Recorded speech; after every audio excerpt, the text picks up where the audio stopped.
श्री गुरुभ्यो नमः। श्रुतिस्मृतिपुराणानाम् आलयं करुणालयं नमामि भगवत्पादं शंकरं लोकशंकरम्। ओं नमः सर्वभूतानि विष्टभ्य परितिष्ठते अखंडानंदबोधाय पूर्णाय परमात्मने। मद्रपुरी संस्कृत महाविद्यालयीय न्याय विभागेन प्रचाल्यमानः प्राचीन न्याय सूत्रार्थ विचारः इति कार्यक्रमः अस्मिन् सुदिने समारभ्यते।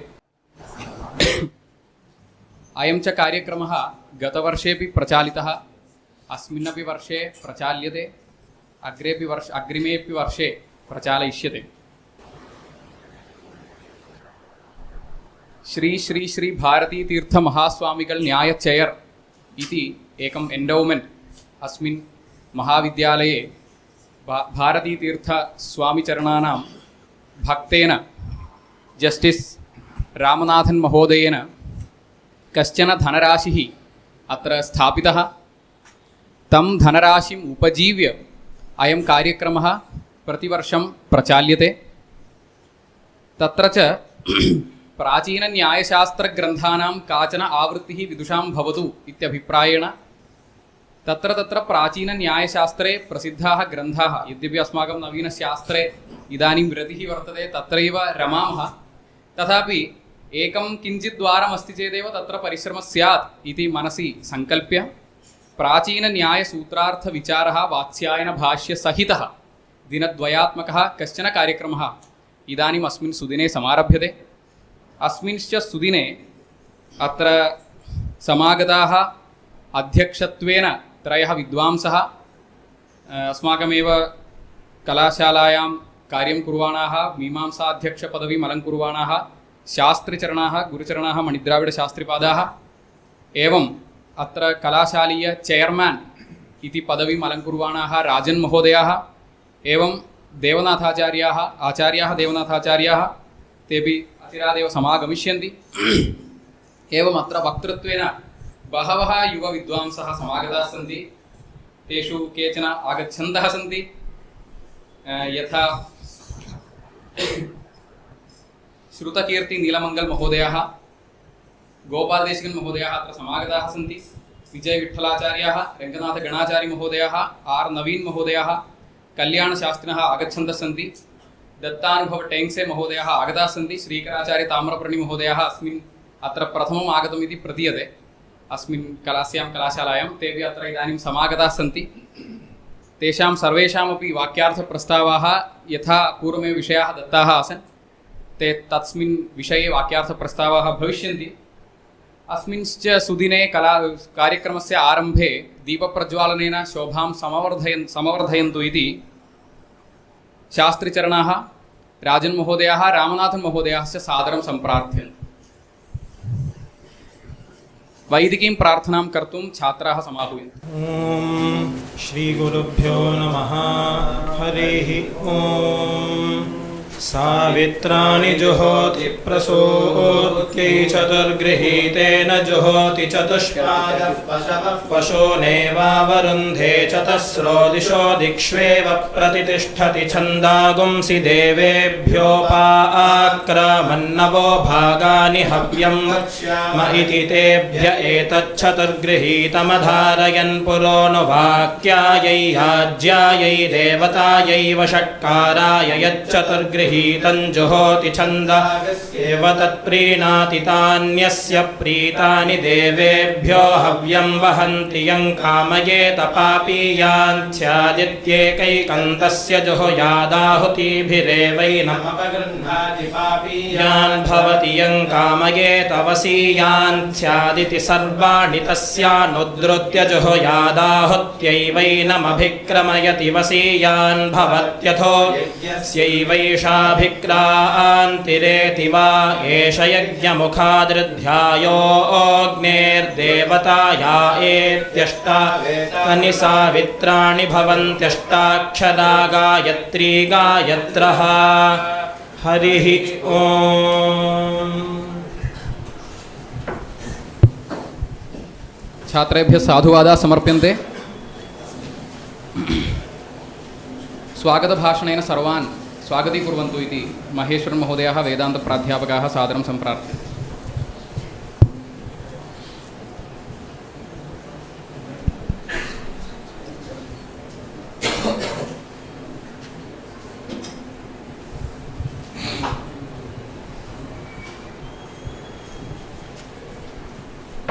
श्री गुरुभ्यो नमः। स्वागतं सुदिनेऽस्मिन् सर्वेभ्यः। स्वल्पः विलम्बः जायमानः अस्ति यद्यपि अथापि इदानीम् अचिरेणैव इयं सभा समारब्धुं शक्यते इति वयं चिन्तयामः। विद्वांसः अस्माभिः समाहूताः विद्वांसः क्रमेण आगच्छन्तः सन्ति। आचार्याः देवनाथाचार्याः अपि मध्ये मार्गं वर्तन्ते। तैः अनुज्ञा दत्ता अस्ति। तेषाम् आगमनात् प्रागेव सभायाः आरम्भः क्रियतामिति अनुज्ञा दत्ता वर्तते। अर्धघण्टाभ्यन्तरे अवश्यं ते आगच्छेयुः इति चिन्तयामः।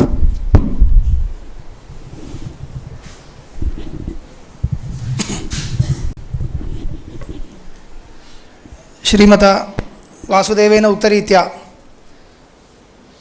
इयं सभा विशिष्य प्राचीनन्यायग्रन्थानां परिशीलनाय समायोजिता वर्तते।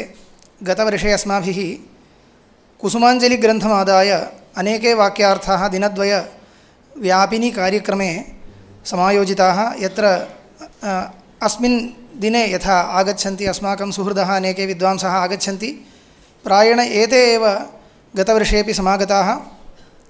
तैः स्वस्वविषयेषु प्रायेण कुसुमाञ्जलिग्रन्थस्य मुख्यान् विषयान् आदाय तेषां विषयाणां प्रायेण परिसमाप्तिर्यथा स्यात् तथा ग्रन्थस्य अनुवादः कृतः वर्तते।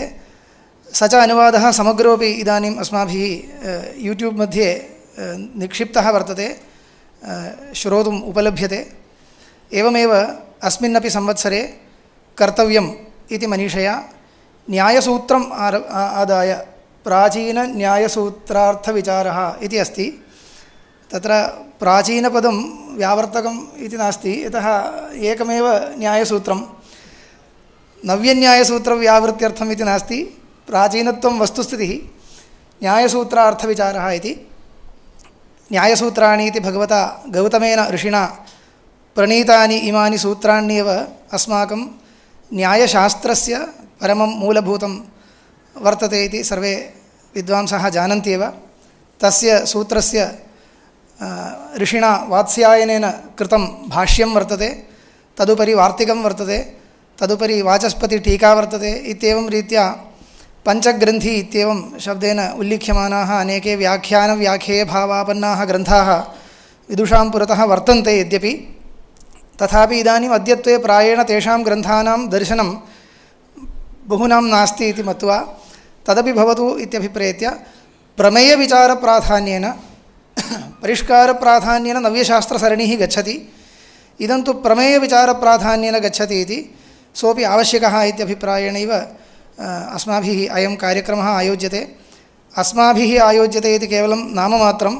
वस्तुगत्या अस्य कार्यक्रमस्य आयोजकाः भवन्ति न्यायाधीशाः रामनाथन् महाभागाः। तेषां धनराशिः वर्तते इति कृत्वैव यत् हितं न्यायशास्त्रस्य हितं तत् कुर्वन्तु इति अस्माकं तैः स्वीयः अभिप्रायः प्रदर्शितो वर्तते। ते च शृङ्गेरिश्रीचरणानां परमभक्ताः वर्तन्ते।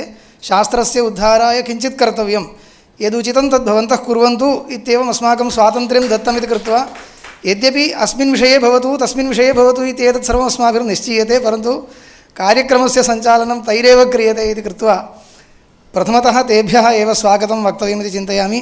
तेभ्यः स्वागतं व्याहरामि। तैः सहैव संस्कृतशास्त्राभिमानिनः रामकृष्णन् महोदयाः अपि विराजन्ते। तेभ्योऽपि स्वागतं व्याहरामि। एवञ्च इदानीं विशिष्य प्रत्येकं गृहीत्वा स्वागतकथनस्य अपेक्षा नास्ति इति चिन्तयामि। सर्वेपि अत्र ये आगच्छन्ति वाक्यार्थप्रस्तावाय अस्माकं सुहृदः विद्वांसः ते बहुवारं प्रागेव आगताः सन्ति। वासुदेवेन उक्तरीत्या ताम्रपर्णी श्रीकराचार्याः एव इदानीं प्रायेण नूतनाः, तेभ्यः स्वागतं वक्तव्यम्। अन्ये च व्याहृतस्वागताः एव वर्तन्ते, तदा तदा अत्र आगच्छन्ति। तेषाम् इदं विद्यानिकेतनं महामहोपाध्यायः आचार्याः कृष्णमूर्तिशास्त्रिणः अपि सकृपम् आगताः सन्ति। तेभ्यः स्वागतं व्याहरामि। सर्वेभ्योऽपि विद्वद्भ्यः इदं विद्यानिकेतनम् उद्घाटितद्वारमेव सर्वदा वर्तते इति ते सर्वेपि अस्माकं छात्राणाम् अनुग्रहाय, अस्माकं शास्त्रसम्प्रदायप्रचारणाय च स्वकीयां विद्याम् अत्र आविष्कर्तुं तदा तदा आगच्छन्तः एव सन्ति इति चिन्तयामः। तथा च अस्मिन् कार्यक्रमे विशिष्य अस्माभिः समाहूताः विद्वांसः वर्तन्ते। आचार्याः श्रीमन्तः गोपालदेशिकमहाभागाः ते समागताः सन्ति। श्रीकराचार्यतापनपर्णिमहोदयाः आगताः सन्ति। कल्याणशास्त्रीमहोदयाः इदानीम् अचिरात् आगमिष्यति, ट्रैन् याने आगच्छन्तः सन्ति। तस्य सपाद-दशवादनकालः समयः इति कृत्वा अर्धघण्टाभ्यन्तरे तेपि प्राप्स्यन्ति। तेभ्योऽपि स्वागतम्। आर् नवीनमहाभागाः अङ्गीकृतवन्तः। तेषां किञ्चित् ज्वरपीडा वर्तते इति कृत्वा कदाचित् तेषाम् आगमनं सन्दिह्यते। तथापि तैः अस्माकम् आह्वानम् अङ्गीकृत्य आगन्तुम् अङ्गीकारः दत्तः इति तेभ्योऽपि स्वागतं व्याहरामि। आचार्याः भवन्तः आगच्छन्तु, वेदिकाम् आगच्छन्तु। दत्तानुभव टेङ्से महोदयाः भवन्तः वेदिकाम् आगच्छन्तु। विजयविठ्ठलाचार्याः ते एतावता नागताः आगच्छन्ति। तेषां शिष्यः श्रुतकीर्तिः सोऽपि आगमिष्यति। एतेभ्यः सर्वेभ्योऽपि वक्तृभ्यः स्वागतं वितीर्यते। विशिष्य अध्यक्षपादाः वर्तन्ते अस्माकं गुरुचरणाः शास्त्रीपादाः, एवं चेर्मन् महोदयाः, राजन् महोदयाः, आचार्याः देवनाथाचार्यवर्याः, तेभ्योऽपि स्वागतं निवेद्यते। इदानीं वस्तुगत्या श्रुतकीर्तिना आरम्भः कर्तव्यः इति भाति। सः न आगतवान्, आगच्छति इति वा? निमेषद्वयेन आगच्छति इति प्रतीक्षा वर्तते। तर्हि यथा निर्देशः यथा निर्देशमेव कार्यक्रमस्य सञ्चालनं भवतु इति चिन्तयामः। इदमप्येकं सूच्यते। एतत् कार्यक्रम अङ्गतया श्वः छात्राणां प्रोत्साहनाय तर्कसङ्ग्रहे एका शलाकापरीक्षा अपि आयोजिता वर्तते। एतदर्थं प्रायेण 30 छात्राः नाम दत्तवन्तः। कृत्स्नं तर्कसङ्ग्रहं कण्ठस्थीकृत्य तत्र अर्थविवरणेन सह प्रस्तोतव्यं वर्तते इति। इयमपि परीक्षा श्वः एतदङ्गतया अन्यत्र भविष्यति।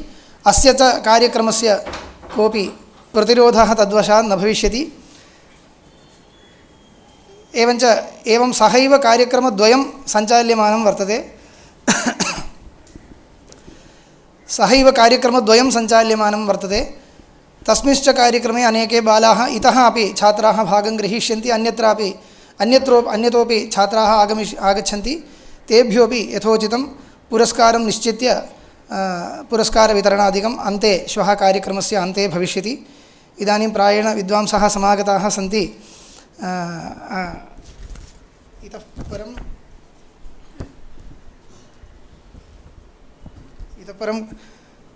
एकस्यैव आगमनम् अपेक्षामः। भवान् आगतः, श्रुतकीर्तिमहोदयः आगतः, भवते स्वागतं व्याहरामि।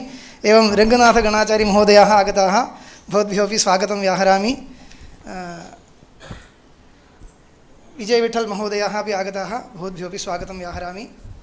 एतावता स्वागतोक्तिं परिसमाप्य इदानीं सभायाः आरम्भो भवतु इति अध्यक्षाः अनुरुध्यन्ते। अयं सर्वोऽपि कार्यक्रमः जस्टिस् रामनाथन् महोदयेनैव प्रचाल्यमानमस्ति इति यत् महेश्वरन् महोदयेन उक्तं तदेव उपजीव्य अत्र अध्यक्षाणां, विदुषां, वक्तॄणां, कलाशालीय अध्यापकानां च सम्माननं, तैः वस्त्रादिप्रदानेन सम्माननं तैः चिकीर्षितमस्ति। भाषायाम् उच्यते द जस्टिस् नेवर् रिटयर्स् इति तत्र यद्यपि टेक्निकलि तैः रिटैर् जातं स्यात् तथापि एतादृशधर्मकार्येषु सर्वदा व्यस्ताः ते विराजमानाः सन्ति। अतः तेभ्यः धन्यवादान् व्याहरामि। एवं राङ्गववस्त्रप्रदानेन सर्वेषां सम्माननार्थं रामनाथन् महोदयाः सादरं सम्प्रार्थ्यन्ते। आदौ मणिद्राविडशास्त्रिपादाः सम्मान्यन्ते।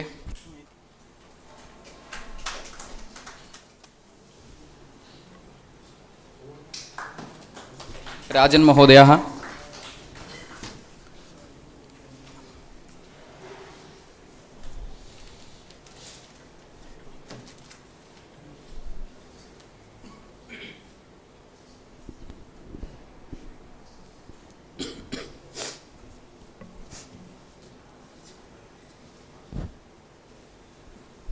गोपाल देशिकन् महोदयः,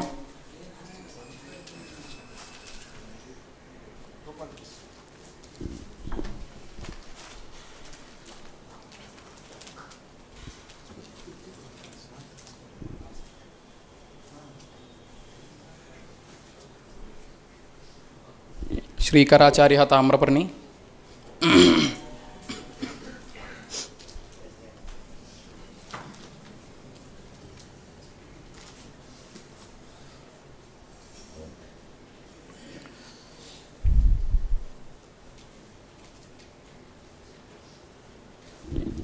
दत्तानुभव टेंगसे महोदयः,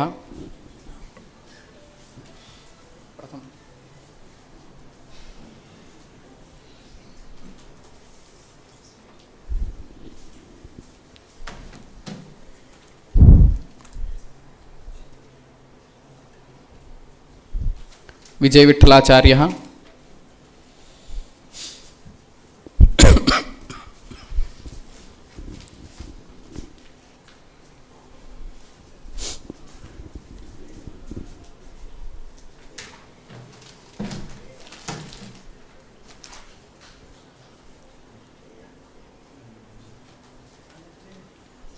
रंगनाथ गणाचार्य महोदयः,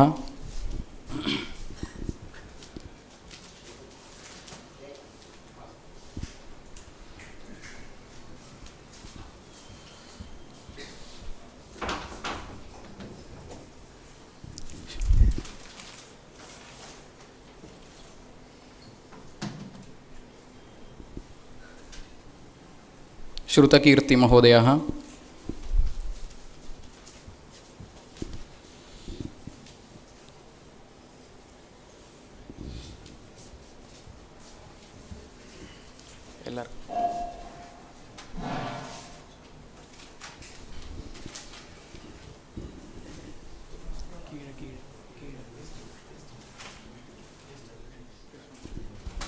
कृष्णमूर्तिशास्त्रिपादाः सम्मान्यन्ते इदानीं।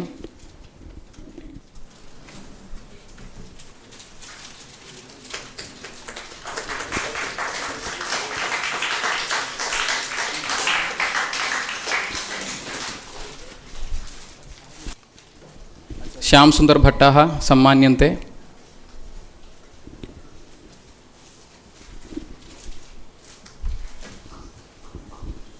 जयनारायणन् महोदयाः, रामकृष्णश्रौति महोदयाः,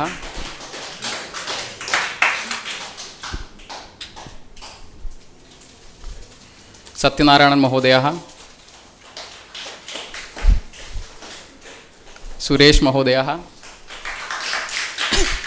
वीरराघवन् महोदयाः, मुरली महोदयाः,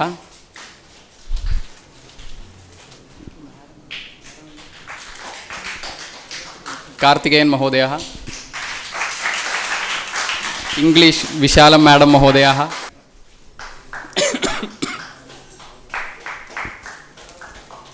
महेश्वरन् महोदयाः,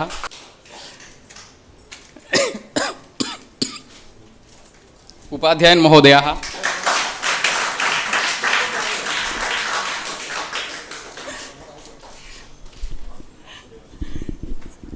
अन्ते वासुदेव महोदय,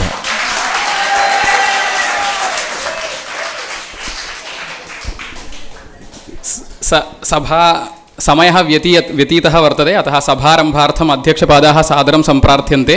आदौ श्रुतकीर्तिनीलमङ्गलमहोदयाः नीलमङ्गलमहोदयाः सम्प्रार्थ्यन्ते स्वकीयवाक्यार्थप्रस्तावार्थं सादरम् अनुरुध्यन्ते। श्रीगुरुभ्यो नमः। विश्वव्यापी विश्वशक्तिः पिनाकी विश्वेशानो विश्वकृद्विश्वमूर्तिः विश्वज्ञाता विश्वसंहारकारी विश्वाराध्यो राधयद्विहि तन्नः।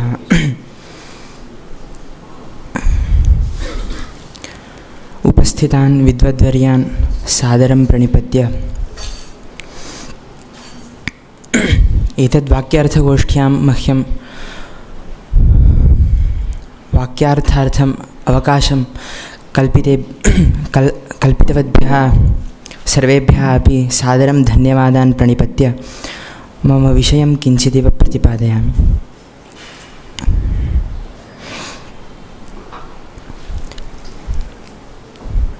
महर्षिगौतमैः प्रथमसूत्रेणैव प्रमाणप्रमेयसंशयप्रयोजनदृष्टान्तसिद्धान्तावयवतर्कनिर्णयवादजल्पवितण्डा हेत्वाभासच्छलजातिनिग्रहस्थानानां तत्त्वज्ञानान् निश्रेयसाधिगमः इति मोक्षार्थम् एतेषां सर्वेषां पदार्थानां ज्ञानं तत्त्वज्ञानम् आवश्यकं, तेन मोक्षः भवति इति निरूप्य तत्र उद्देशक्रमानुसारेण प्रमाणप्रमेयादीनां निरूपणम् आदौ समापितम्।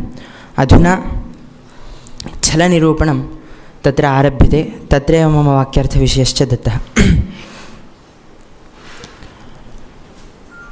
छलनिरूपणे आदौ सूत्रकारैः छलसामान्यलक्षणं कृतम्।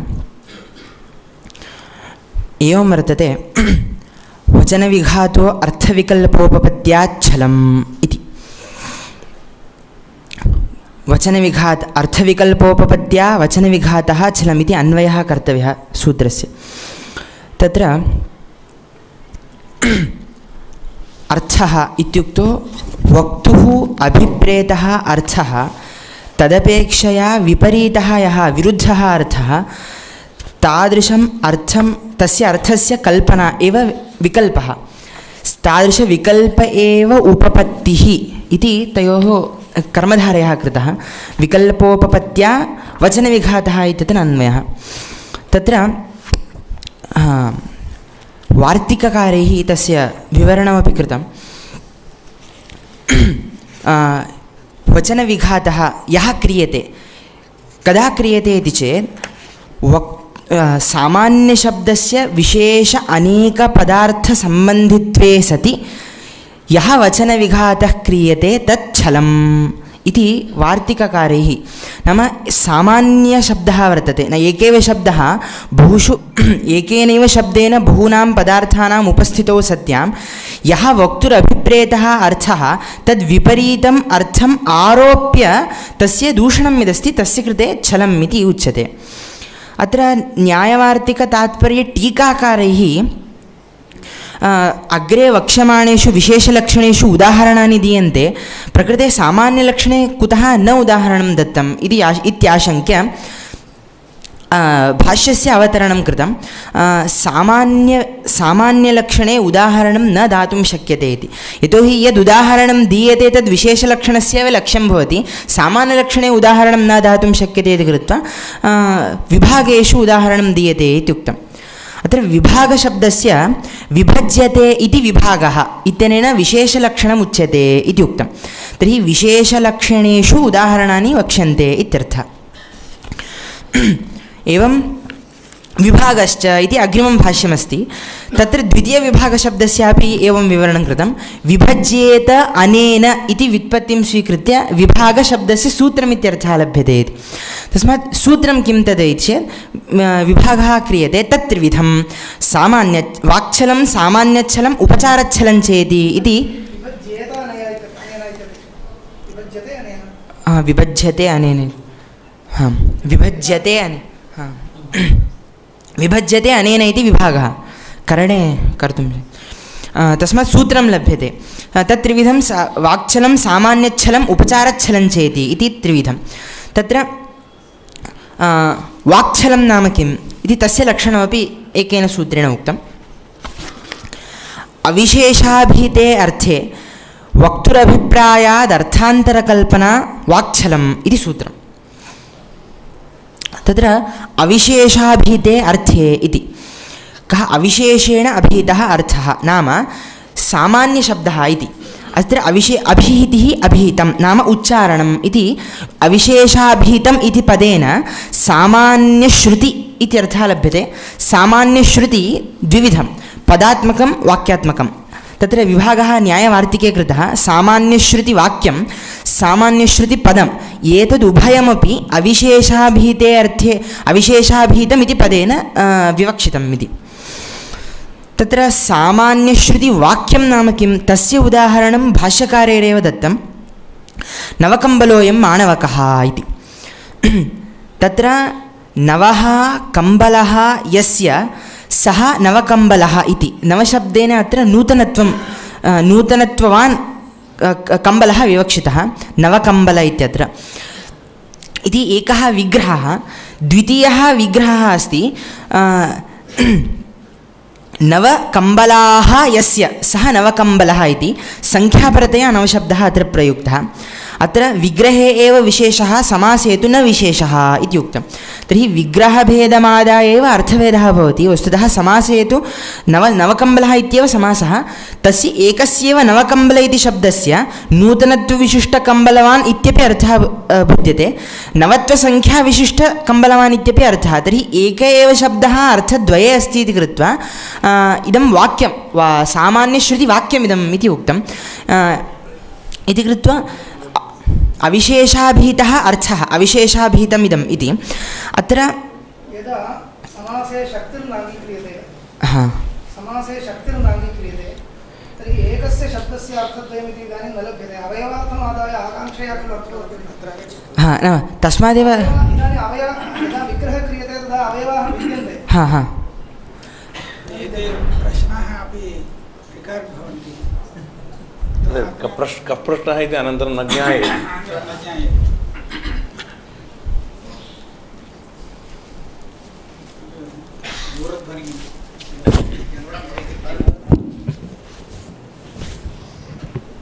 अवयवाः भिद्यन्ते वा इति. हाँ, नाम तस्मादेव इदं सामान्यश्रुतिवाक्यस्य उदाहरणं दत्तम्. अन्यथा सामान्यश्रुतिपदस्यैव समस्तं पदमादाय उदाहरणं दातुं शक्यते स्म. वार्तिककारणमपि वाक्यपदप्रयोगात् इदं समासस्य सामान्यश्रुतिवाक्यमित्यस्य उदाहरणं यस्मात् समासस्य नवकम्बल इति समस्तं पदमादाय दत्तं. तस्मादत्र भिन्नं चेदपि वाक्यत्वात् उपपद्यते इति मम आशयः. तत्र प्रश्नस्तु समुदाये शक्तिर्नास्ति. हाँ, यदा अर्थद्वयं विग्रहभेदेन प्रतीयते तदा विग्रहवाक्यादेव विग्रहवाक्ये पदानि भिद्यन्ते. हाँ, समास अवयवाः भिद्यन्ते किल इति. हाँ, अर्थप्रतिपत्तिः समासात् खलु भवति. विग्रहवाक्यं भवतु परमात्र शब्दश्रवणं कस्य समस्तपदस्य आनुपूर्वविशेषः एक एव अस्ति इति अभिप्रायेण भाष्यकारे आनुपूर्वी भेदस्तु नास्ति. नवकम्बलः इत्येव आनुपूर्व. तत्र आनुपूर्वभेदः कुत्रापि समास विग्रहवाक्यभेदस्वीकारेपि समस्तं पदं च आनुपूर्वविशेषविशिष्टम् एकमेव वर्तते. तत्र विग्रहे तु विशेषः न समासे इत्यस्ति भाष्यं. विशेषः समासे न विशेषः श्रूयते. तदेव तैरुक्तरीत्या आनुपूर्वी समानम्. आनुपूर्वी समानं नाम विशेषाभीतः अर्थः इत्यनेन समस्तस्य पदस्य एकः अर्थः न भवति इति प्रश्नः न कर्तुं शक्यते. यतोहि समस्तम् आनुपूर्याः एकत्वा इति. तत्र अर्थपदस्य हा एवं भवति. एवं शक्त्या लक्षणया अर्थः एवं. हाँ, तस्मात् अविशेषाभीते अर्थे अर्थविकल्पोपपत्या यत् छलं क्रियते तस्य वाक्छलमिति.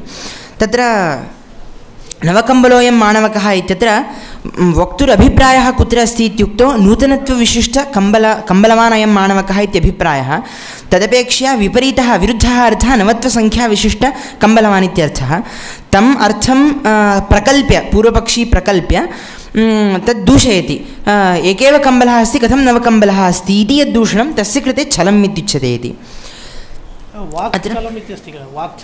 हा तत्र वाचि निमित्ते चलं वाक्छलम् इति तत्र अर्थवर्णनमपि कृतं वाचि इति सति सप्तमी निमित्ते सप्तमी तर्हि वाचि इति चेत् हा तर्हि शक्यार्थमादाय किल इदानीम् आचार्योक्तरीत्या शक्यार्थमादाय किल इदानीं वचनविघातः क्रियते इत्युच्यते तर्हि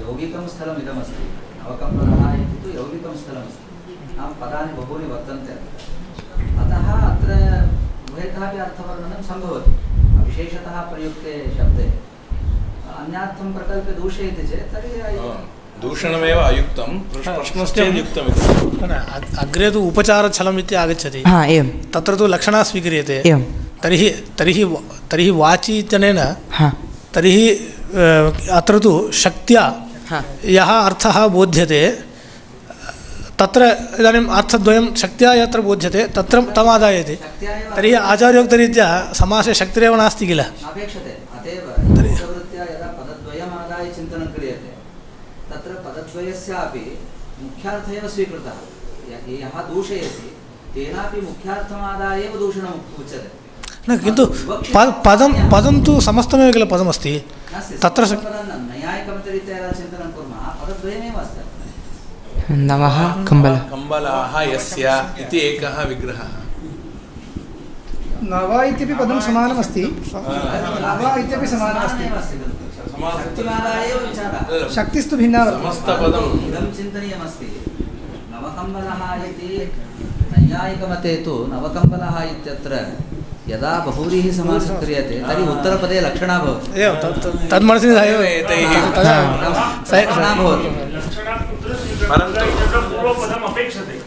अस्तु तात्पर्यग्राहकमस्तु परन्तु तेषां प्रश्नः तथैव अवतिष्ठते खलु तर्हि उपचारच्छलः छलेव अन्तर्भावः जातः सा शङ्का सूत्रकार्यरेव कृत्वा अग्रे वार्यते न च वाक्छलमेव उपचारच्छलम् अविशेषः न तदर्थान्तर्भावः सूत्रद्वयेन उच्यते तत्र इतोपि विवरणं कृत्वा वदामि तर्हि वाक्छलम् इत्यस्य वाचिनिमित्ते छलं वाक्छलम् इत्युक्तं तस्मात् सामान्यश्रुति वाक्यस्य उदाहरणं नवकम्बलो मयं माणवकः इति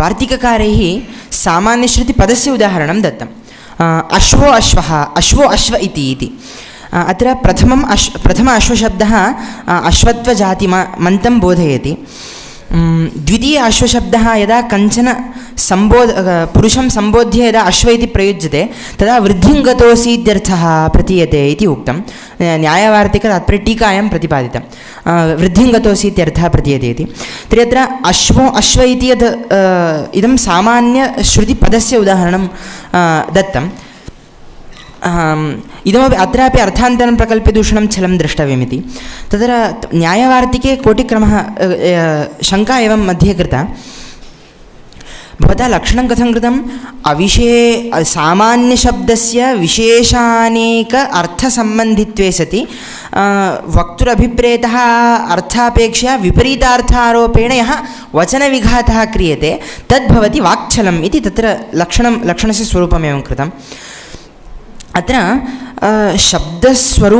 शब्दस्वरूपं कदापि एकः शब्दः यदि प्रयुज्यते तत्र सामान्यः अर्थः विशेषः अर्थः इति प्रभेदः एव न भवति सर्वदा एकः शब्दः प्रयुज्यते चेत् विशेषः अर्थः एव अभिधीयते तर्हि अविशेषाभिहिते अर्थे इति कथमुक्तं सूत्रकारेण सामान्यतः यदा वयं वाक्यं शृण्मः तदा विशेषः एव अर्थः उपस्थाप्यते तस्मात् सामान्येन अर्थबोधः जातः इति स्थितिरेव न भवति इति कृत्वा अविशेषाभिहिते अर्थे इति सूत्रकाराणां वचनं न सङ्गच्छते इति शङ्कां कृत्वा न इति भाष्यस्य अवतरणं न इति वार्तिकस्य अवतरणं कृतं न प्रकरणादिना इति तत्र वार्तिकम् आरब्धं तस्य भवति शब्दस्यापि सामान्यतः अर्थः उपस्थापयितुं शक्यते कुतः इति चेत् यदा शब्दस्य स्वभावः कुत्र भवति, शब्दस्य स्वभावः एवमस्ति, सः अर्थान् बोधयति, सः प्रकरणादिवशात् विशेषे अर्थे तस्य पर्यवसानं भवति इति विशेषः। शब्दस्वभावस्तु विशेषार्थबोधनार्थं कोऽपि शब्दः न प्रयुज्यते, सामान्ये विद्यमानः शब्दः एव विशेषे प्रकरणादिवशात् ज्ञायते इति तस्य विवरणमपि किञ्चित् कृतं न्यायवार्तिकतात्पर्यटीकायां। कथमिति चेत् शक्तिग्रहावस्थायां वा वृद्धव्यवहारावस्थायां कोऽपि शब्दः विशेषम् अर्थं शृङ्ग्याहिकतया इति दत्तं, नाम शृङ्गिग्राहकतया तत्तद्व्यक्तित्वेन शृङ्गग्राहिकतया विशेषम् अर्थं न उपस्थापयति, किन्तु प्रकरणादिवशात् घटः विशेषम् अर्थम् इति प्रयोगः किञ्चित् परिवर्तनीयः, अर्थविशेषं न उपस्थापयति, व्यापकधर्मपुरस्कारेण अर्थान् उपस्थापयति, असाधारणधर्मपुरस्कारेण अर्थान् नोपस्थापयति। तत्तु प्रकरणादिवशादेव असाधारणधर्मपुरस्कारेण धर्मिणं प्रतिपद्य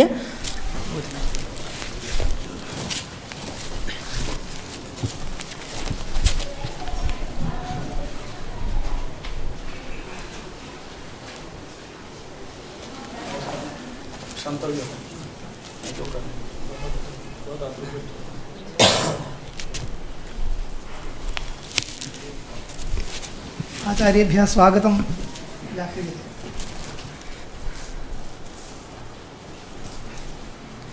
छलविषये विचारः आरम्भे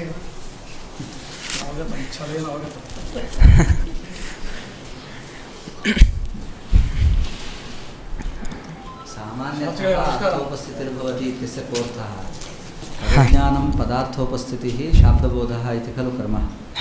पदं सामान्यतः प्रयुक्तमपि पदम् अर्थविशेषमेव खलु किञ्चित् रूपेण असाधारणधर्मपुरस्कारः प्रकरणादिवशात् असाधारणधर्मपुरस्कारेण उपस्थापयति। एवञ्च पदार्थोपस्थितिः सर्वदा असाधारणधर्मप्रकारेणैव भवति।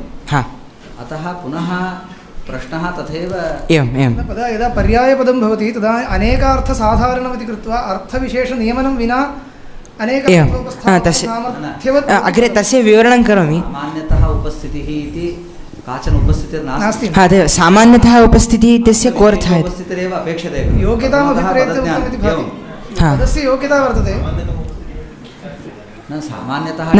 सामान्यतः उपस्थितिः इति पदस्य कः अर्थः इति चेत् नवकम्बलः इति एक एव शब्दः नवत्वसङ्ख्याविशिष्टकम्बलवती अपि प्रयुज्यते, एवञ्च नूतनत्वविशिष्टकम्बलवती अपि प्रयुज्यते इति कृत्वा एतयोरर्थयोः कोऽर्थः स्वीकर्तव्यः इति सन्देहावस्था एव अत्र सामान्यतः उपस्थितिपदेन विवक्षिता इति विवरणं तैः भाष्यस्य वार्तिके एव कृतं। सन्दिह्यते यदा नवकम्बल इति पदं श्रुत्वा कम्बलवान् इत्यर्थः विवक्षितो वा संख्याविशिष्टकम्बलवान् इत्यर्थः विवक्षितो वा इति सन्दिह्यते। प्रकरणादिवशात् तु अर्थविशेषे निर्णयो भविष्यति।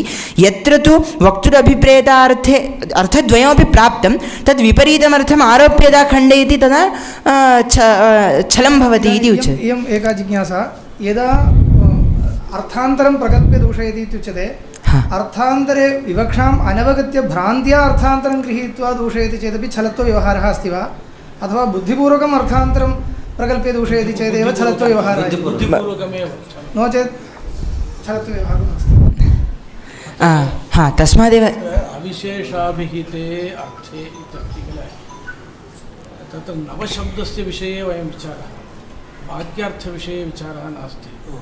एकोऽस्य कम्बळः कुतो नवकम्बळाः इति सा पृच्छति किल। नवशब्दस्तु उभयसाधारणः इति कृत्वा तत्र तु असाधारणधर्मप्रकारेण उपस्थितिः अर्थद्वय उपस्थापनसमर्थः शब्दः सैन्धवादिपदवत् नानार्थकशब्दः।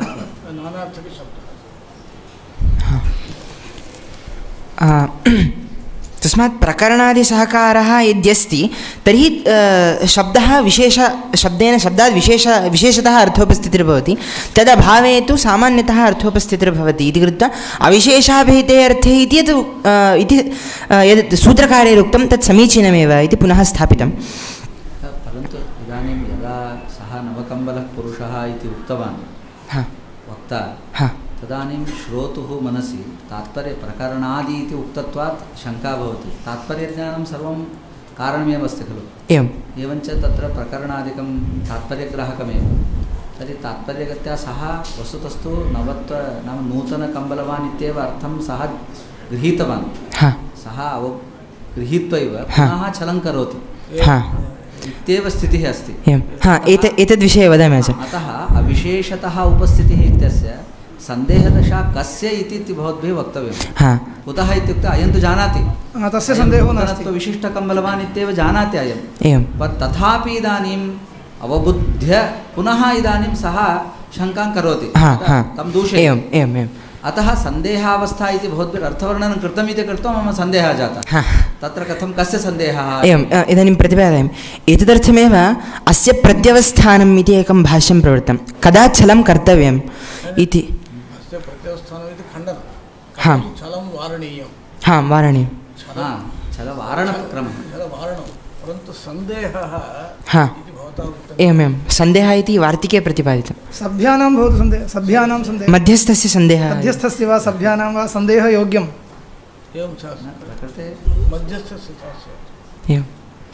सन्देहस्तु मध्यस्थस्य, परं पूर्वपक्षी तु पराजयावस्थायाम् अस्ति इति कृत्वा तस्य वक्तुः अन्यदर्थं अविवक्षितमर्थमादाय दूषयति इति कृत्वा तदादाय छलं पूर्वपक्षिणमादाय तस्य वारणं कथं कर्तव्यम् इति। सन्देहस्तु मध्यस्थस्यैव, परमिदं सामान्यतः व्यवहारावसरे लोकप्रसिद्धः व्यवहारमादाय तत्र सन्देहः प्रतिपादितः, स तदपि मध्यस्थ।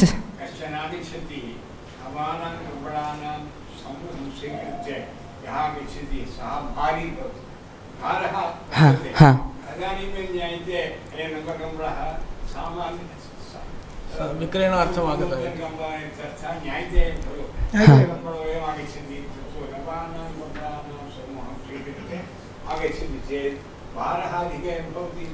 ज्ञायते च न, विप्रलिप्सया अन्यथा अर्थं करोति इति, तदा एव माणवकः इत्यस्य तत्र हारस्वीकारकर्तृत्वं तत्र न युज्यते। माणवकः इति माणवके बालः अस्ति इति कृत्वा भारं न वहति।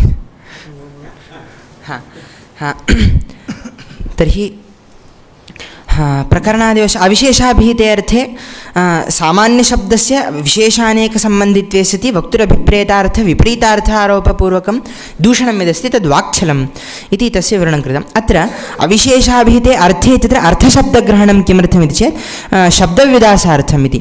यतोहि छलमिति अर्थगतः दोषः अयं न शब्दस्य इति। अत्र छलस्य निवारणं कथं कर्तव्यमिति अग्रे भाष्ये प्रतिपादितं। यतोहि सर्वत्र लोके एवं सामान्यतः लोके वक्ता एकस्य अर्थस्य अभिप्रायं बुद्धो निधाय वाक्यप्रयोगं करोति। तर्हि तद् अभिप्रायं बुद्ध्वा श्रोतुः बोधः भवति। तर्हि अयं शब्दप्रयोगः कुतः इति चेत् अर्थज्ञानार्थं। तर्हि अर्थगत्यर्थे शब्दप्रयोगे इति भाष्यकार्ये प्रतिपादितम्। अर्थगत्यर्थे शब्दप्रयोगे इत्युक्तौ अर्थविषयक अवगतिः, गतिः गत्यर्थकाः ये ते ज्ञानार्थकाः इति कृत्वा अर्थविषयकं यद् ज्ञानं सः अर्थः प्रयोजनं, द्वितीय अर्थशब्दस्य प्रयोजनम् अर्थगत्यर्थे शब्दप्रयोगे कृते वक्तुः बोधः भवति इति कृत्वा वक्तुरभिप्रायानुरोधेन अस्य वाक्यस्य कोऽर्थः इति ज्ञातव्यं, न तु तदभिप्रायम् अनादाय। तर्हि अत्र दोषः वक्तुः नास्ति किन्तु शब्दस्य अस्ति। कुतः इति चेत् शब्दस्य तथा सामर्थ्यं नास्ति यः विशेषम् अर्थं बोधयेत् इति अर्थविशेषं बोधयेत् इति शब्दस्य सामर्थ्यं नास्ति इति कृत्वा सः तस्य दोषः, तेन पुरुषः न अपराध्यः इति कृत्वा पुरुषस्य सः दोषः न इति तस्य वारणं कृतं। तस्मात् श्रोतुः दोषः नास्ति वा तर्हि? वक्तुरभिप्रायं न सः श्रोता तु तं खण्डयितुम् इच्छति पूर्वपक्षी इति कृत्वा सः तथा करोति। शब्दः तु अर्थद्वयबोधने समर्थः अस्ति। इदानीं प्रकृते कः अर्थः बोधनीयः इति तु शब्दस्य सामर्थ्यं नास्ति इति तात्पर्यं। प्रकृतः अर्थस्तु प्रकरणादिवशादेव ज्ञातव्यः। नवशब्दस्थाने नूतन यदि शब्दप्रयोगः क्रियते प्रयोगः क्रियते चेत् सः शब्दः शक्यः अर्थम् उपस्थापयेत्। परं प्रकृते नवशब्दस्तु उभयत्र अर्थद्वयं बोधयितुं समर्थः। प्रकृतमर्थं तु प्रकरणादिवशादेव ज्ञातव्यम् इति कृत्वा सामर्थ्यं नास्ति इति उच्यते। नाम सहकारिकारणं नास्ति। सामर्थ्यं नास्ति इत्युक्ते शक्तिर्नास्ति इति नार्थः। शक्तिर्नास्ति इति नार्थः, सहकारिकारणं नास्ति। बोधजनने शाब्दबोधजनने तादृशपदस्य सामर्थ्यं नास्ति। नास्ति। व्यावृत्त अर्थोपस्थापने सामर्थ्यं नास्ति इत्येव। सामर्थ्यं नास्ति। हाम् इति वाक्छलस्य निरूपणं कृतम्। अनन्तरं उद्देशक्रमानुसारेण सामान्यच्छलस्य निरूपणं क्रियते। सम्भवतः अर्थस्य अतिसामान्ययोगात् असम्भूतार्थकल्पना सामान्यच्छलम् इति सूत्रम्। सम्भवतः अर्थस्य अतिसामान्ययोगात्, अत्र सामान्यशब्देन जातिः विवक्षिता। सामान्यच्छलं नाम सामान्ये निमित्ते यच्छलं तत् सामान्यच्छलम्। अत्रापि स एव अर्थः स्वीकर्तव्यः। सम्भवतः अर्थस्य अत्र उदाहरणम् एवं दत्तं। ब्राह्मणोऽयं विद्याचरणसम्पन्नः इति। अहो खल्वयं ब्राह्मणः विद्याचरणसम्पन्नः इति स्तुतिवाक्यमिदं वस्तुतः। तर्हि अयं ब्राह्मणः विद्या एवञ्च आचरणसम्पन्नः अयम् इति। तर्हि अत्र वक्तुः अभिप्रायः ब्राह्मणस्य स्तुतो वर्तते। स्तुत्यर्थम् अहो खल्वयं ब्राह्मणः विद्याचरणसम्पन्नः इत्युक्तं, परं पूर्वपक्षी तद् श्रुत्वा ब्राह्मणत्वजातिमान् इति कृत्वा अयं विद्याचरणसम्पन्नः। तर्हि विद्याचरणसम्पत् कदा भवति? ब्राह्मणत्वजात्याक्रान्तेव। तर्हि विद्याचरणसम्पत्तिकारणतावच्छेदकं ब्राह्मणत्वम् इति ब्राह्मणत्वजातेः कारणतावच्छेदकत्वम् अवबुद्ध्य सः दूषयति। यदि ब्राह्मणः इति कृत्वा विद्याचरणसम्पन्नश्चेत् व्रात्योपि ब्राह्मण एव, तर्हि सोऽपि विद्याचरणसम्पन्नः स्यादिति। तर्हि ब्राह्मणत्वजात्याक्रान्तः व्रात्योपि सोऽपि विद्याचरणसम्पन्नो भवतु इति आपादनं क्रियते। अत्र पूर्वस्मिन् छले शब्दः सामान्यशब्दः अत्र तु अर्थनिष्ठं सामान्यं विवक्षितम्। एवं ब्राह्मणत्वं एवम् अतिसामान्ययोगादिति।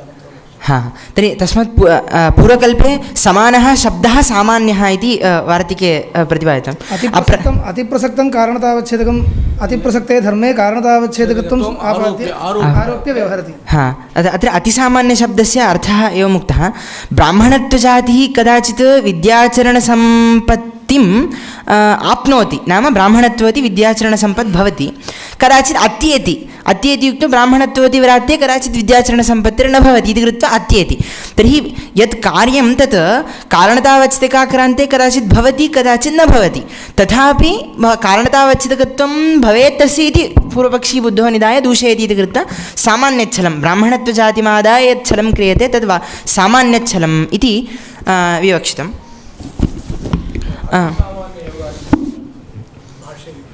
अतिसामान्ययोगः इत्यस्य अतिक्रान्तोऽप्यर्थः युज्यते। कः अतिक्रान्तः अर्थः इत्युक्तौ ब्राह्मणत्वजातिमति कदाचित् विद्याचरणसम्पत्तिः अत्येति, कदाचित् आप्नोति। ब्राह्मणः कश्चित् ब्राह्मणः विद्याचरणसम्पन्नो भवति।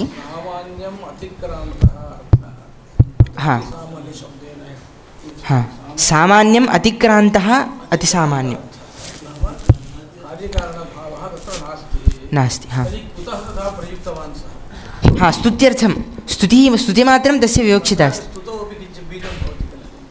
अयम् ईदृशः ब्राह्मणः अयं विद्याचरणसम्पन्नः इति कृत्वा तस्मै दानादिकं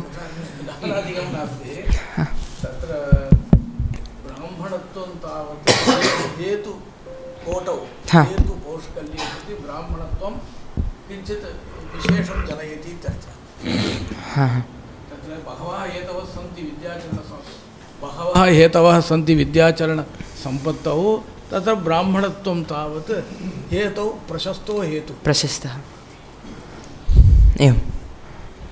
तस्मात् ब्राह्मणः विद्याचरणसम्पन्नः इति स्तूयते। एवमेवम्। अस्य प्रत्यवस्थानं तु इति अस्य छलस्य कथं वारणं कर्तव्यमिति चेत् प्रथमस्थले शक्तिभेदमादाय दूषणमस्ति, अत्र तामेव शक्तिमादाय दूषणं कृतमस्ति। एवम् एतयोः वैषम्यं तु अस्ति। नवकम्बलः इत्यत्र तु शक्तिभेदः अस्ति, अत्र शक्तिभेदोऽपि नास्ति। एवं यत् तात्पर्येण प्रयुक्तं तमर्थमादाय तदेव कार्यकारणभावम् उद्भवनिधाय दूषणं क्रियते। परन्तु कारणतावच्छेदकत्वतात्पर्येण नोक्तं ब्राह्मणत्वं।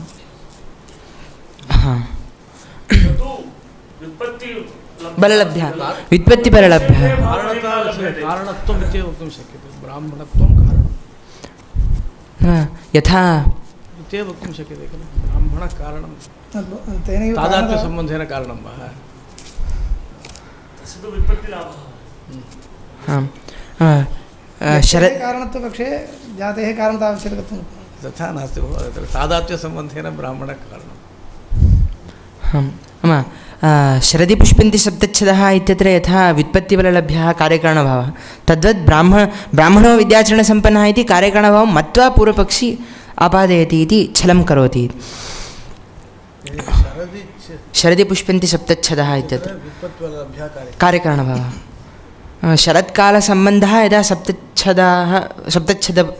शरत्काले एव सप्तच्छदाः पुष्प्यन्ति इति कृत्वा निमित्तकत्वं ज्ञायते। तदेव उदाहरणं। शीतलं सरः अवगाढवतः तथा निदागदुःखं व्यपैति। एवमेव। अत्र अस्य प्रत्यवस्थानं कथमिति चेत्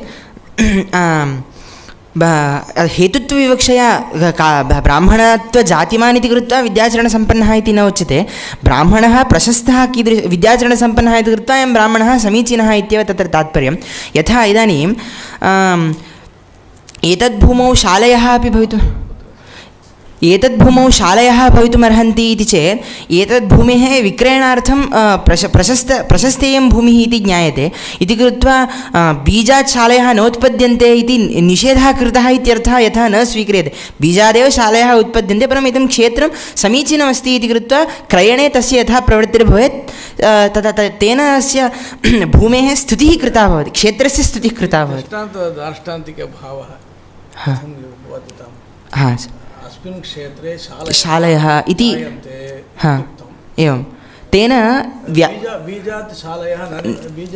बीजात् शालयः न जायन्ते इति बीजस्य विवक्षितत्वमपि नास्ति, बीजात् शालयः नोत्पद्यन्ते इति निषेधेपि तात्पर्यं नास्ति। दृष्टान्ते पश्यतु नास्ति वा इति।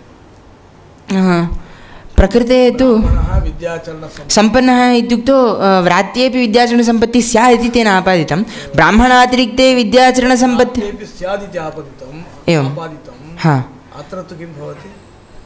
अत्र तर्हि बीजात् जन्म न भवति इति उच्यते। निषेधरूपेण किल भवति? हा भेदः अस्ति किल? एवं तत्र क्षेत्रे वा शालयः जायन्ते प्रायुङ्क्त अयं श्रुतवान्। तत्र तु सामान्यच्छलं वक्तव्यम्। एवं कथं सामान्यच्छलं वक्तव्यं? तदा एवं विपरीतं कर्तव्यं। बीजं शालिजनकं न इति निषेधः कर्तुं न शक्यते। क्षेत्रमेव यदि क्षेत्रेषु शालयः उत्पद्यन्ते इत्युक्तौ क्षेत्रत्वं शाल्युत्पत्तिकारणतावच्छेदकं तर्हि बीजत्वाक्रान्तात् बीजस्य शालिजनकत्वं न स्यात् इति निषेधे तात्पर्यं नास्ति तस्य। बीजानाम् अविवक्षितत्वात् तत्र निषेधेपि तात्पर्यं नास्ति। प्रकृते व्रात्ये तथा न शालिसामान्यं क्षेत्रेण भवति इति तस्य अभिप्रायं मत्वा बीजादपि भवति इति वक्तव्यं। परन्तु क्षेत्रे बीजं तत्र आवाप्यते उप्यते क्षेत्रे बीजम् उप्यते तदा शालयः भवन्ति। एवमेव तर्हि बीजस्य शालिजनकत्वा व्यावृत्तिः न कर्तव्या इत्यत्र तात्पर्यं जातम्। अत्रापि ब्राह्मणत्वव्यावृत्तिं न कर्तव्या। ब्राह्मणभिन्नः विद्याचरणसम्पन्नः न भवति इति तात्पर्यं नास्ति। एतदेव पुष्कलं कारणं न भवति इत्येव तात्पर्यं। कारणं वा कारणतावच्छेदं वा न भवति इत्येव तात्पर्यं। तत्र यथा ब्राह्मणसामान्यं विद्याचरणसम्पद्वत् इति सः आरोपितवान्। तद्वत् अत्र किमपि सामान्यम् अस्ति वा इति।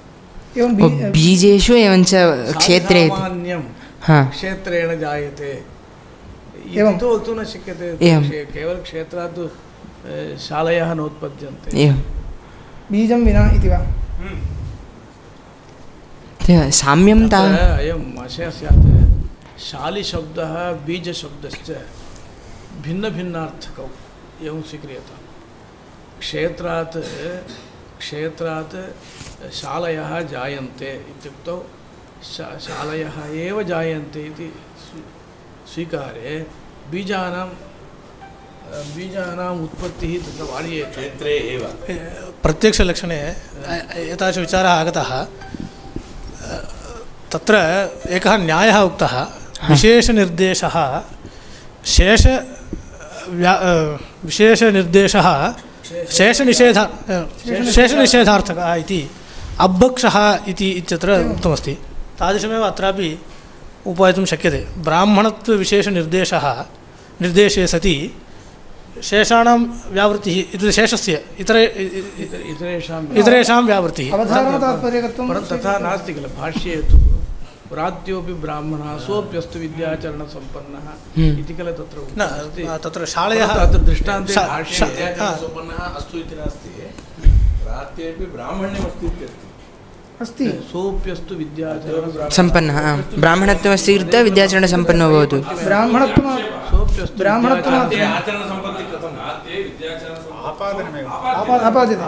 सोऽप्यस्तु विद्याचरणसम्पन्नः ब्राह्मणत्व आक्रान्तत्वं तत्र अस्ति तद्वत् अत्रापि अत्र कथं भवति क्षेत्रे वस्तुतः इदमुदाहरणम् अत्र यथा बीजजन्म व्यावृत्तिः न अभिप्रेता तद्वत् अत्रापि ब्राह्मणो विद्याचरणसम्पन्नः इत्यत्र अब्राह्मणः विद्याचरणसम्पन्नः न भवति इत्यत्र नाम व्यात्यस्यापि ब्राह्मणत्वजातेः कारणतावच्छेदकत्वं मम न अभिप्रेतम् इति अविवक्षायामेव तत्र तात्पर्यम् अत्रापि क्षेत्रत्वमात्रेण सस्योत्पत्तिः भवतु बीजं विना इति आपादनं सम्भवति बीजरहितक्षेत्रमपि मम भाष्यवस्था अत्र छलं न प्रदर्शितं क्षेत्रत्व आक्रान्तम् इति कृत्वा बीजरहितं क्षेत्रमपि तत्रापि शालयः भवन्तु एवं कर्तुं शक्यते नाम एतद्दृष्टान्ते छलं न आपादितं भाष्ये नाम अत्र दृष्टान्ते यथा बीजजन्म अविवक्षितं तद्वत् समाधाने इदम् उक्तं एवं समाधानावसरे तस्मात्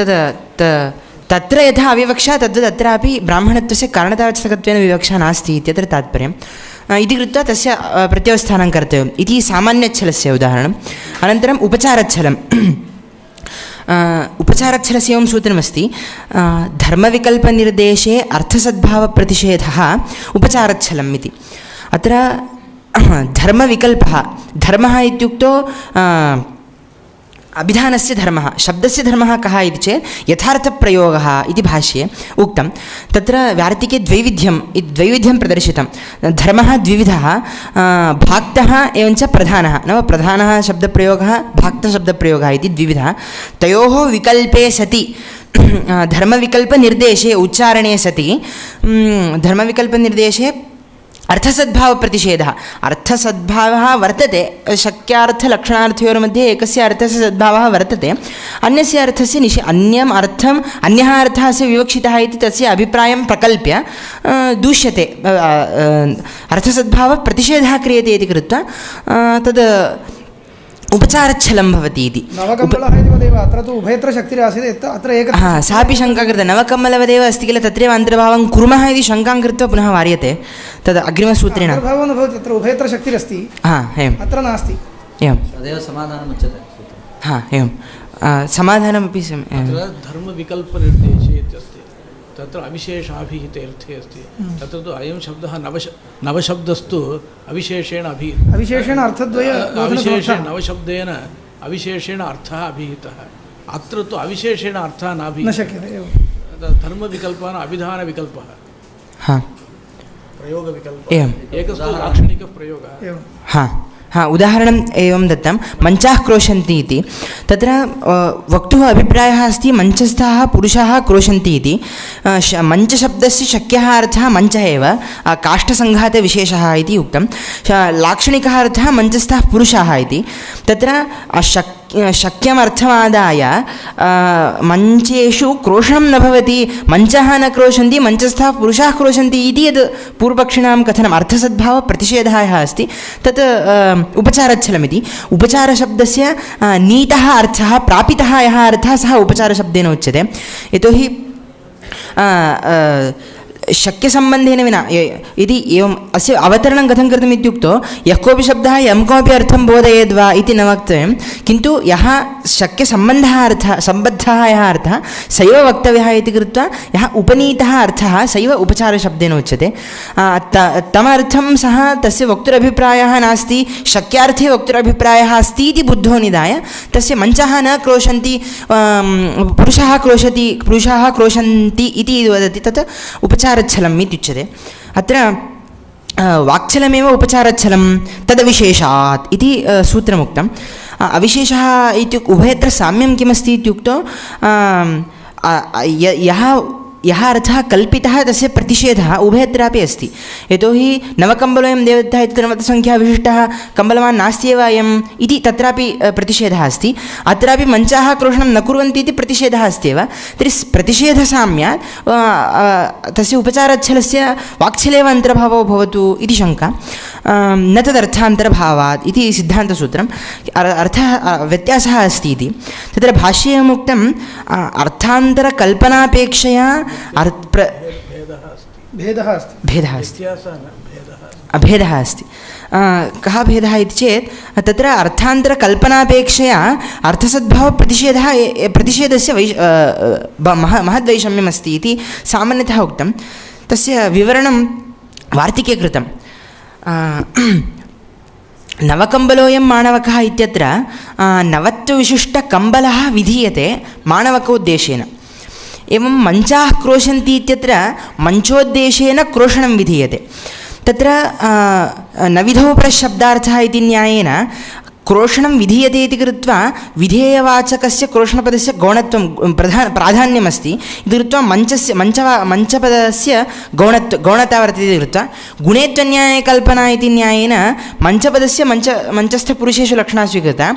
शक्यार्थमादाय परं मञ्चेषु क्रोशनं न भवति इति कृत्वा उद्देश्ये विधेयस्य निषेधः कृतः पूर्वपक्षिणा छलकरणावसरे। नवकम्बलोऽयं देवदत्तः नवकम्बलोऽयं माणवकः इत्यत्र माणवकः उद्देश्यं तत्र कम्बलः विधीयते। विधेयविशेषणमस्ति नवत्वसङ्ख्या, तस्य नवत्वसङ्ख्यायाः निषेधः कृतः, विधेयनिषेधः नास्ति अत्र इति कृत्वा विधेयविशेषणस्य निषेधः अस्ति इति महान् व्यत्यासः। विधेयवाचकपदस्य लक्षणा न स्वीकर्तव्या, तस्य प्राधान्यात् नविधौ परः अन्यः शब्दार्थः न, किन्तु शक्त्या उपस्थितः यः सैव शब्दस्य अर्थः इति कृत्वा क्रोशणमेव शक्यार्थः, क्रोशणपदस्य शक्यार्थः एव समर्पणीयः। अयमर्थः तत्र वार्तिककारैः वर्णितः। विधौ परशब्दार्थः परः शक्यभिन्नः अर्थः विधौ न स्वीकर्तव्यः इति, न विधौ विधेयो न भवति इत्यर्थः। शक्यभिन्नः अर्थः विधेयो न भवति, निरूपकः न भवति। विधिशब्दस्य विधेयित्वमर्थः, सप्तम्यः निरूपकत्वमर्थः, शक्यभिन्नः अर्थः विधेयिता निरूपकः न भवति। नाम विधेयतावच्छेदकाक्रान्तः शक्त्या उपस्थितः अपेक्षते। तात्पर्यमेकमेव, लक्षणामस्ति विधेयांशोपस्थापनं। मम तात्पर्यम् अन्यदस्ति, तत्र नविधौ परशब्दार्थः इत्यस्ति किल, तर्हि विधिवाक्ये कुत्रापि लक्षणा नास्ति वा? असतिवादके अस्ति, विधिवाक्ये अस्ति, सतिसम्भवे वारणीयम्। असतिवादके अर्थः नास्ति। सतिसम्भवेन कः सम्भवः? सम्भवस्य कियत् इति वारयितुं शक्यते, तथा तस्य अभिप्रायः कः? नविधौ परशब्दार्थः इत्यस्ति, सोमेन यजेत इत्यत्र लक्षणं स्वीक्रियते, सोमवतायाः विधिवाक्यं किल। सरि, तत्र विधीयते यागः, स तु शक्त्या यजति न उपस्थापितः इति, नाम विधिवाक्यघटकीभूत केनचित् पदेन शक्त्या उपस्थापने, सोमपदेन लक्षणे उपस्थाप्यते, परं यजिना सह शक्त्या उपस्थाप्यते। तत्र मया एवम् उच्यते, सम्यक् वा इति सन्ति मीमांसकमर्यादा कथं तत्र नविधौ परशब्दार्थः इति तु अस्त्येव। अर्थवादवैलक्षण्याय उच्यते, अन्यशेषतया कथं वैलक्षण्यम् इति चेत् भवता गृहीतमेव, अन्यशेषतया भवता उक्तं समीचीनमेव। तत्र यावता वाक्यार्थः पर्यवसन्नो न भवति, विवक्षितः वाक्यार्थो अथवा इतरान्वयी वाक्यार्थः तावत्पर्यन्तं लक्षणात् सह्यते अर्थवादस्थले तु वाक्यार्थः पर्यवसन्नश्चेदपि प्राचीनमते स्वार्थबोधे समाप्तानाम् इति किल उच्यते अतः वाक्यार्थः पर्यवसन्नश्चेदपि तत्र लक्षणम् उच्यते अयमेव विधौ परशब्दार्थः अत्र विधेयः अत्र इति एवं किल कुत्रचित् भामुत्याम् इदम् अस्ति इति मया श्रुतम् अन्यशेषत्वाय लक्षणान् स्वीकर्तव्यं देवताधिकरणे भामुत्याम् अस्ति परन्तु इदानीं भवता अयं न्यायः कुतः अत्र उक्तः विधेयः तदेव आचार्य मञ्चपदस्यैव लक्षणा क्रोशपदस्य लक्षणा न क्रोशति इति लक्षणं न स्वीकर्तव्यं पञ्चपदं तावद् उद्देश्यसमर्पकं किल हा तत्र लक्षणं स्वीकर्तव्यं उद्देश्यसमर्पकत्वात् गुणत्वं तस्य इति तत्र नवकम्बलकः नवकम्बलः इत्यत्र हा नवत्वविशिष्टकम्बलः विधीयते नवत्वस्य निषेधः क्रियते विधेयविशेषणस्य निषेधः प्रकृते विधेयस्य एव निषेधः अस्ति उद्देश्ये विधेयस्य निषेधः अस्ति इति कृत्वा महान् व्यत्यासः इति प्रतिपादितं पुनः महान् भेदः हा महान् भेदः व्यत्यासः इत्युक्ते परस्परपरिवर्तनम् इति हा हा हा महान् भेदः अस्ति इति प्रतिपादितं तस्मात् वेदार्थेपि व्यत्यासशब्दः उपयुज्यते नञ्व्यत्यासः इत्युच्यते किल नञ्व्यत्यासः इत्युक्ते परस्परपरिवर्तनमस्ति भेदः इत्यर्थे अस्ति वा एते वदन्ति भेदः इत्यर्थे अस्ति नञ्व्यत्यासः इति अस्ति किल मनसि तद् धर्तव्यं हा नैव्यत्यासः नाम एकत्र विद्यमानस्य अन्यत्र भेदः व्यत्यासः एवं व्यत्यासः कुत्र अस्ति अभ्यासः लोके तु अस्ति लोके अस्ति एवं महान् भेदः अस्ति इति प्रतिपादितं तस्मात् वाक्छलमेव उपचारच्छलमिति वक्तुं न शक्यते तदर्थं यदि किञ्चित् साम्यमस्ति इति कृत्वा भवता छलद्वयमेव भवतु इत्युच्यते चेत् त्रिष्वपि सर्वसा हा सर उपचारे निमित्ते इत्येव अर्थः वा अत्र हा उपचारशब्दस्य नीतः अर्थः प्रापितः अर्थः इति व्याख्यानं कृतं तर्हि अत्र भेदः अस्ति वाक्छलस्य हा सामान्यच्छलस्य उपचारच्छलस्य उपचारच्छलम् इत्युक्ते अन्यः कश्चन अर्थः अस्ति हा प्रापिते अर्थे छलं क्रिय एवं तत्र निमित्तार्थकसप्तमी पूर्वम् उभयत्र प्रयुक्ता अत्र निमित्तार्थकसप्तमी न प्रयुक्ता उपचारे सति छलम् तु उपचारच्छलम् इति नीतः यः अर्थः प्रकृते इदं भवति मञ्चस्थाः पुरुषाः क्रोशन्ति इति इदानीं स्थितिः का अस्ति तेन वाक्यं प्रयुक्तमस्ति हा अयं तु जानाति लाक्षणिकप्रयोगः अयमिति जानाति ज्ञात्वा अपि शक्यार्थं प्रकल्प्य दूषयति इति स्थितिरस्ति एवं खलु अतः अयं तु जानात्येव मञ्चाः क्रोशन्ति इत्यत्र विवक्षितार्थम् अयं जानाति छलं यः करोति सः तु केवलम् औपचारिकार्थं परित्यज्य मुख्यमर्थं स्वीकृत्य दूषयति अतः इदम् उपचारच्छलम् इति व्यवहारः क्रियते तत्र विशेषणस्य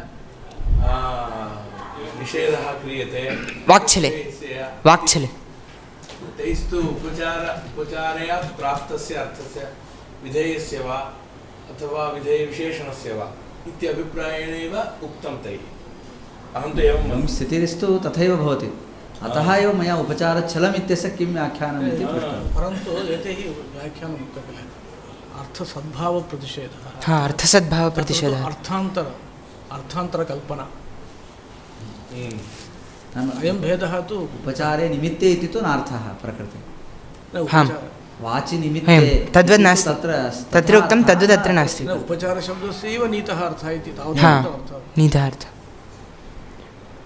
तस्मात् समाप्तं हा एवम् यदि कथञ्चित् द्वित्वमेव अपेक्षते चेत् तर्हि एकत्वमेव भवतु सर्वसाम्या इति कृत्वा द्विविधचलोपि न स्यात् भवतद्रीत्या इति छलस्य कुत्र उपयोग निग्रहस्थानमस्ति जातिः अस्ति छलमस्ति एतेषां कश्चन उपयोगः भवेत् किल जल्पे उपयोगः भवति कस्य छलस्य वा छलस्य जल्पे छलमादाय अपि जयितुं शक्यते इति वितण्डायामपि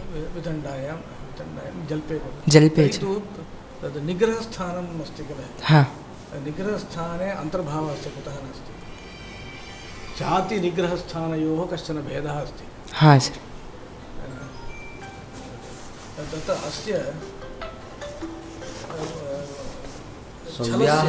स्वव्याहतिर्यत्र नास्ति जातिस्थले स्वव्याहतिः मुख्या भवति जातिस्थले उभयव्याहतिः भवति सुव्याहतिश्च भवति एवं सा च व्याहति सामान्यरूपा भवति यः जातिं एकक्षणं क्षन्तव्यं सैलेण्ट् करोमि यः जातिप्रयोगं करोति तस्य उद्देश्यं किम् अस्ति तस्य निग्रहः कर्तव्यः पराजयः प्रापणीयः इति स्वस्यापि भवति निग्रहस्थाने तु तथा नास्ति परस्य क्षतिर् नास्ति स्वस्यैव क्षतिः छलं तावत् निग्रहस्थानेषु अन्तर्भवति परन्तु निग्रहस्थानेषु अपि केषुचित् स्थलमपि भवितुमर्हति निरनियोज्य अनियोगः तस्य प्रभेदाः वर्तन्ते तत्र छलमपि भवितुमर्हति यः छलवादी अस्ति तस्य प्रश्नः निरनियोज्य अनियोगे परन्तु निरनियोज्यानियोगः इत्युक्ते उक्तेषु अन्तर्भवति वा सामान्यरूपं भवेत् सामान्य तदेव तस्य प्रभेदः अपि उक्तः निरनियोज्य अनियोगे तत्र अन्तर्भवेत् परन्तु छलं तावत् यथैरुक्तं किल छलं तावत् कदाचित् उपयोक्तुं शक्यते छलम् उपयोक्तुं शक्यते पराजयार्थं निग्रहस्थाने एव अन्तर्भवति चेत् उपयोगः न स्यात् वितण्डायां वा इति छलस्य तस्मात् त्रैविध्यं स्वीकर्तव्यमेव इति कृत्वा द्वैविध्यं न यदि द्वैविध्यं चेत् एकविधमेव भवितुमर्हति सामान्यधर्ममादाय इति कृत्वा छलं त्रिविधमित्येव स्थापनीयमिति परीक्षाप्रकरणं समाप्तम् इति अत्र उक्तं छलस्य वाक्यस्य निरूपणं समापयामि।